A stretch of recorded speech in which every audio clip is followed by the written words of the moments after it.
Salut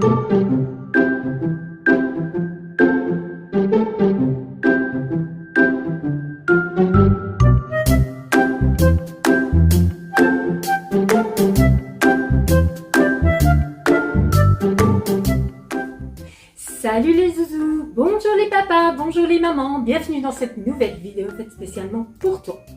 Aujourd'hui, j'aimerais te présenter des personnes. Regarde bien, voici bébé Zach, ensuite les bébés Juju, et pour finir, bébé Bébête. Ils sont trop choupitous. Tu ne trouves pas? Quand les bébés parlent entre eux, on ne comprend pas grand-chose à ce qu'ils se racontent, à ce qu'ils se disent, n'est-ce pas? Si tu n'es pas convaincu, regarde cet exemple de discussion entre bébés.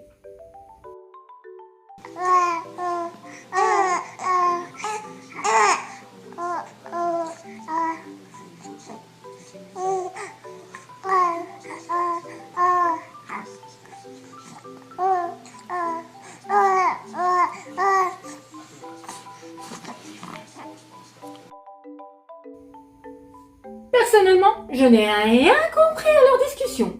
Mais qu'est-ce qu'ils sont mignons, n'est-ce pas? Et posez la question à n'importe quel parent. Il vous dira que son bébé est extraordinaire. Les bébés que l'on traite avec amour savent qu'on les aime. Les bébés désirent être consolés, touchés avec douceur et affection. Nous aussi, nous voulons être traités avec douceur et savoir qu'on nous aime, non? On cherche à être aimé et on aime se sentir aimé. Ah, mais ça me fait penser à quelque chose, ou plutôt à un verset que j'ai lu, et il n'y a pas si longtemps d'ailleurs dans la Bible. Voyons un peu, réfléchissons. Ah oui, je sais. Je vais te dire où tu peux, toi aussi, le retrouver dans la Bible. Nous allons aller dans le livre, si j'ai bonne mémoire, de Colossiens. Au chapitre 3, je pense, et au verset 12. Oui, ça doit être ça. Hop, hop, hop. Voilà, Colossiens 3, 12. Alors, Colossiens se trouve dans le Nouveau Testament. C'est un livre qui a été écrit par l'apôtre Paul. Ce livre qui fait partie, d'ailleurs, des épîtres de Paul. Donc, c'est une lettre que Paul a écrite pour les membres de l'église de Colosse. Colosse est une ville d'ailleurs qui se trouvait en Asie mineure, qui est la Turquie actuelle. Ce livre a pour but de lutter contre les bêtises de l'église et montrer que les croyants trouvent en Jésus la réponse à tous leurs besoins. Alors, la première partie du chapitre 3 du livre de Colossiens nous encourage à mener une nouvelle vie. Voyons un peu ensemble ce que cela nous raconte. Donc je prends le verset 12. Vous faites partie du peuple de Dieu. Dieu vous a choisi et il vous aime. Waouh! C'est pourquoi vous devez vous revêtir d'affectueuse bonté, de bienveillance, d'humilité, de douceur et de patience. Oh là là! Mais les zouzous, ce verset est juste waouh quoi! Et en même temps difficile pour nos vies. Je m'explique. Il nous dit en premier lieu, vous faites partie du peuple de Dieu. Dieu vous a choisi et il vous aime. Les zouzous, vous vous rendez compte? Dieu nous a choisis. Dieu m'a choisi. Dieu t'a choisi aussi. Et il nous aime. Il m'aime, il t'aime. Et il veut aussi que nous fassions partie de son peuple, que nous soyons à lui.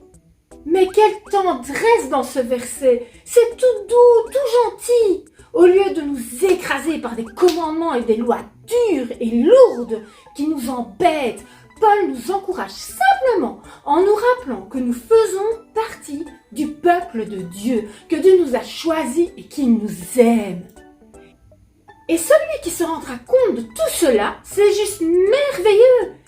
Eh bien, naturellement, on réfléchira à comment remercier Dieu pour répondre à un tel honneur. Et cette personne sera prête à tout faire pour Dieu. Alors, on peut faire beaucoup de choses, mais le verset nous demande de nous revêtir, de nous habiller d'affectueuse bonté, de bienveillance, d'humilité, de douceur et de patience. C'est cette partie qui est moins amusante, mais en même temps, cela devrait être naturel vu que Dieu nous aime. Bon, la douceur et la patience, je pense qu'on connaît. Mais connaissez-vous la bonté? La bonté, elle peut être remplacée par la gentillesse. La bienveillance, c'est-à-dire avoir de la compréhension. Et l'humilité, c'est être simple. Tous ces comportements pourraient être rassemblés en un mot, si on voudrait. La bonté, qui est d'ailleurs, pour rappel, un fruit de l'esprit. Pour rappel, la bonté est une qualité qui amène à faire le bien, à être bon pour les autres. Nous savons que Dieu nous aime. Nous sommes son peuple, ses enfants. Si nous sommes ses enfants, il est normal de lui ressembler, de s'habiller comme lui. Dieu a beaucoup de qualités. Celle-ci et celle-là, puis celle-ci encore et encore celle-là. C'est impressionnant. Mais si on devait résumer en un mot tous ces attributs, ce serait l'amour. Tous ces différents attributs décrivent celui de l'amour. Mais tout cela, c'est par rapport à qui ou par rapport à quoi les zouzous? Eh bien, simplement par rapport aux autres personnes qui nous entourent. Alors, personne n'atteindra jamais la perfection ici sur Terre. Il faut donc accepter et aimer les autres comme ils sont, avec leurs défauts.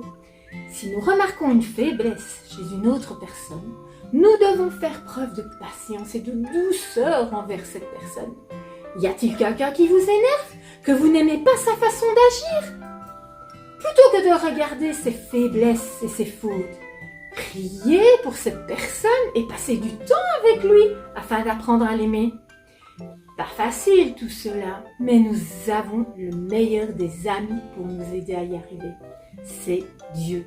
Et pour cela, il suffit de lui demander, simplement lui demander.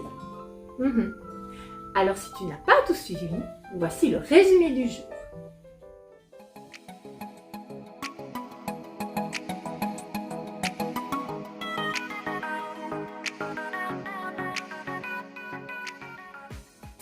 La vérité biblique d'aujourd'hui est: Dieu nous appelle à lui ressembler par notre bonté. Le verset biblique qui s'y attache est celui de Colossiens, chapitre 3, au verset 12. Vous faites partie du peuple de Dieu. Dieu vous a choisi et il vous aime. C'est pourquoi vous devez vous revêtir d'affectueuse bonté, de bienveillance, d'humilité, de douceur et de patience. Et pour finir, la qualité chrétienne, la bonté.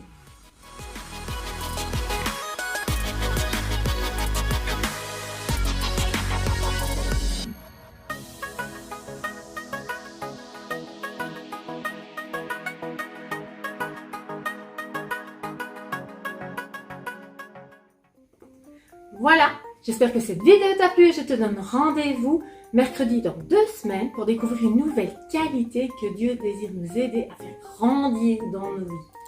Et n'oublie pas, Dieu t'a choisi et il t'aime plus que tout.